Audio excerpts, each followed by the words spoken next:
Daily எனக்கு இந்த constipation problem. உங்க பிரச்சனைகளை கட்டுப்படுத்த லயன் டேட் சிரப் தினமும் 2 ஸ்பூன். அரசமைப்பு சட்டம் ஏற்கப்பட்டு 75 ஆண்டுகளை தொட்டிருக்கிற நிலையில் அதை கொண்டாடும் வகையில் 2 நாட்களாக இந்த அவை புரட்சியாளர் அம்பேத்கர் அவர்களை போற்றிக் கொண்டிருக்கிறது.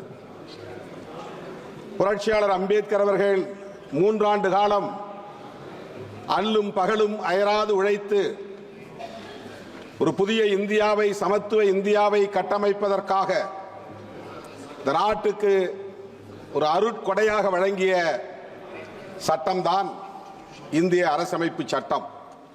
இது வெறும் சட்டம் மட்டுமல்ல, புதிய இந்தியாவை கட்டமைப்பதற்கான கோட்பாடும் ஆகும். இந்திய அரசமைப்பு சட்டத்தின் முகப்புரை அதை விளக்குகிறது. இந்திய அரசமைப்பு சட்டத்தின் முகப்புரையில் நாம் எத்தகைய இந்தியாவை எதிர்காலத்தில் கட்டமைக்கப் போகிறோம் என்பதை உறுதிப்படுத்தி இருக்கிறார்கள். சோசலிசம், செக்யூலரிசம், புளூரலிசம் மற்றும் ஃபெடரலிசம் என்கிற இந்த 4 கோட்பாடுகளும் இந்திய அரசமைப்பு சட்டத்தின் அடிப்படை கூறுகளாகும். அவை மட்டுமின்றி நீதி, சுதந்திரம், சமத்துவம், சகோதரத்துவம் ஆகிய 4ம் புதிய இந்தியாவை கட்டமைப்பதற்கான தூண்களாகும். இவற்றை பாதுகாப்பதுதான் இன்றைய சவாலாக நம் முன்னால் இருக்கிறது.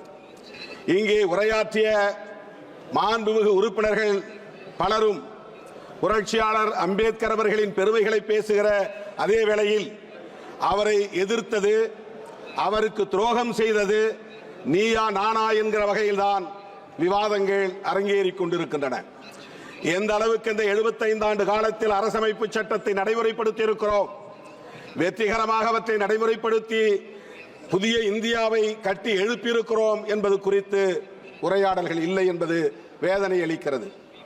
புரட்சியாளர் அம்பேத்கர் அவர்கள் இந்த அரசமைப்பு சட்டம் ஏற்கப்படுவதற்கு முதல் நாள் 1949ஆம் ஆண்டு நவம்பர் திங்கள் 25ஆம் நாள் அரசியல் நிர்ணய சபையில் ஆற்றிய உரை, இறுதி உரை வரலாற்று முக்கியத்துவம் வாய்ந்தது. 3 ஆண்டு காலம் அரும்பாடுபட்டு உழைத்து உருவாக்கிய அந்த அரசமைப்பு சட்டம் குறித்த கவலையை அவர் வெளிப்படுத்துகிறார். வருகிற 1950 ஜனவரி 26 அன்று இந்த தேசம் ஒரு குடியரசாகிவிடும். அது மகிழ்ச்சி அளிக்கிறது. ஆனால் இந்த தேசத்தின் எதிர்காலத்தை எண்ணி நான் வேதனைப்படுகிறேன். அரசியல் ஜனநாயகத்தை வென்றெடுத்து விட்டோம், ஆனால் சமூக ஜனநாயகம் கேள்விக்குறியாக நிற்கிறது. பொருளாதார ஜனநாயகம் கேள்விக்குறியாக இருக்கிறது.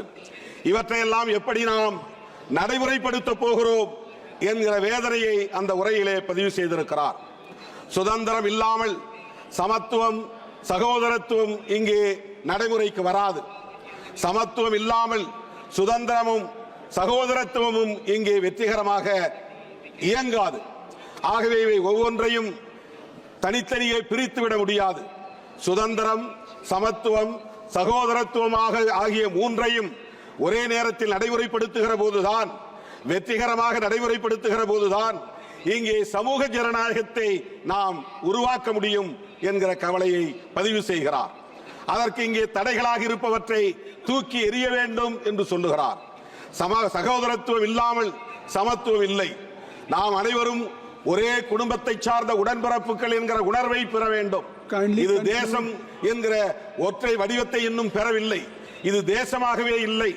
ஆகவே நாம் அனைவரும் ஒரு தேசிய இனம் என்று கூட சொல்ல முடியாது. அப்படிப்பட்ட நிலையிலே சமூக ஜனநாயகத்தை வென்றெடுப்பதற்கு புரட்சியாளர் அம்பேத்கர் அவர்கள் பல்வேறு யோசனைகளை சொன்ன அதே வேளையில் தன்னுடைய ஆழ்ந்த வருத்தத்தை பதிவு செய்ததை இங்கே நான் பதிவு செய்ய விரும்புகிறேன். இங்கே எதிர்காலத்தில் வர இருப்பவர்கள் நாட்டை விட மத நம்பிக்கைகள் மேலானதா அல்லது மத நம்பிக்கைகளை விட நாடு மேலானதா என்ற கேள்விக்கு யார் விடை செல்ல போகிறார்கள்? ஒருவேளை நாட்டை விட மத நம்பிக்கைகள் மேலானது என்று கருதினால் இந்த தேசம் மீண்டும் சுதந்திரத்தை இழக்க நேரிடும். இந்த தேசத்தின் சுதந்திரத்தை மீண்டும் நாம் வென்றெடுக்க முடியாத நிலை உருவாகிவிடும் என்ற கவலையை வெளிப்படுத்தி இருக்கிறார். 75 ஆண்டுகளுக்கு முன்னால் தீர்க்க தரிசனமாக அவரால் உணர முடிந்திருக்கிறது. மத நம்பிக்கை உள்ளவர்களின் கைகளில் ஆட்சி அதிகாரம் சிக்கிக் கொண்டால் நாட்டை விட மத நம்பிக்கைகளே மேலானது என்பதை அவர்கள் உறுதிப்படுத்தக்கூடிய நிலை உருவாகும் என்பதை இங்கே சொன்னார். புரட்சியாளர் அம்பேத்கர் சொன்னது இங்கே இப்போது நடைமுறையில் இருப்பதாகத்தான் நம்மால் உணர முடிகிறது. புரட்சியாளர் அம்பேத்கர் அவர்கள் வாழ்ந்த இடத்தை சர்வதேச நினைவகமாக மாற்றியிருக்கிறீர்கள். அவருடைய உடல் எரியூட்டப்பட்ட இடத்தை அங்கே 433 அடி உயர சிலையை நிறுவியிருக்கிறது உண்மைதான். அதை 26 திறக்க போகிறீர்கள். புரட்சியாளர் அம்பேத்கர் லண்டனில் வாழ்ந்த இடத்தை நினைவிடமாக மாற்றியிருக்கிறீர்கள். ஆனால் அவருடைய பெருமையை போற்றுகிற அதே வேளையில் அவர் உருவாக்கிய அரசமைப்பு சட்டத்தின் ஆன்மாவை தகர்க்கக்கூடிய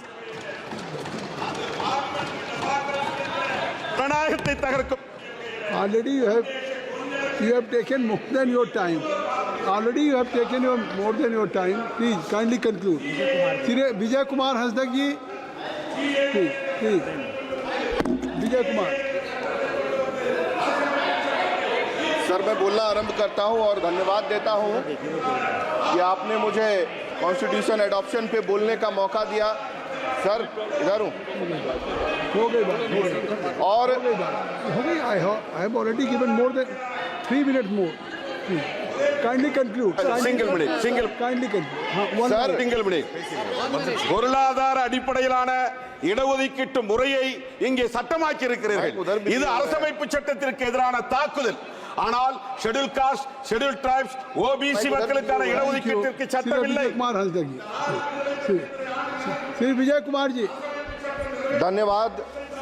SAP Cloud Development Testing துறைகளில் இலவச பயிற்சிகளை BC Straining Academy வழங்கி வருகிறது. Eligibility 12 pass, first graduate, low economic family, single parent. Apply through the link in description.